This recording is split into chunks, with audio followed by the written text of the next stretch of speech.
ಭರತನ ವಾದ. ಕೈಕೇಯಿಗೆ ಮದುವೆಗೆ ಮುಂಚೆಯೇ ದಶರಥನು ಅವಳಿಗೆ ತನ್ನ ಮಗನಿಗೆ ರಾಜ್ಯವೆಂದು ಮಾತು ಕೊಟ್ಟಿರ್ತಾನೆ. ಆ ಮಾತನ್ನು ಅವಳು ನೆರವೇರಿಸ್ಕೊಳ್ತಾಳೆ.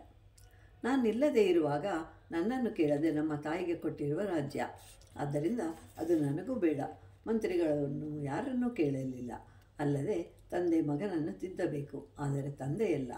ಆದ್ದರಿಂದ ಈಗ ರಾಮನೇ ತಂದೆಯ ಸ್ಥಾನದಲ್ಲಿರಬೇಕು ಅಂತ ಹೇಳಿ ಯೋಚಿಸ್ತಾ ಭರತನು ಚಿತ್ರಕೂಟ ಪರ್ವತಕ್ಕೆ ತನ್ನ ಪರಿವಾರ ಹಾಗೂ ಅಯೋಧ್ಯೆಯ ನಾಗರಿಕರನ್ನು ಜೊತೆಗೆ ಕರೆದುಕೊಂಡು ಬಂದು, ಅಯೋಧ್ಯೆಗೆ ಹಿಂತಿರುಗು, ಆ ರಾಜ್ಯ ನಿನ್ನದೇ, ನಾಗರಿಕರು ಬಂದರು ಎಂದು ರಾಮನು ಬರಬಹುದೆಂಬ ಆಸೆ. ಹೀಗೆ ಭರತನು ರಾಮನನ್ನು ತನ್ನೊಂದಿಗೆ ಅಯೋಧ್ಯೆಗೆ ಹಿಂತಿರುಗಲು ಕೇಳಿದಾಗ ರಾಮ ಹೇಳ್ತಾನೆ, ಧರ್ಮಾತ್ಮ, ಆತ ಬಯಸಿದ್ದರೆ ಕೈಕೇಯಿಯ ಮಗನನ್ನು ತಳ್ಳಿ ಹಾಕಿ ರಾಮನಿಗೆ ರಾಜ್ಯಾಭಿಷೇಕ ಮಾಡಬಹುದಾಗಿತ್ತು, ಅಥವಾ ಕೈಕೇಯಿಯನ್ನು ಕೊಲ್ಲಬಹುದಾಗಿತ್ತು. ಆದರೆ ಆ ರೀತಿ ಮಾಡಲಿಲ್ಲ. ಕೇವಲ ಧರ್ಮವನ್ನೇ ಅನುಸರಿಸ್ತಾನೆ.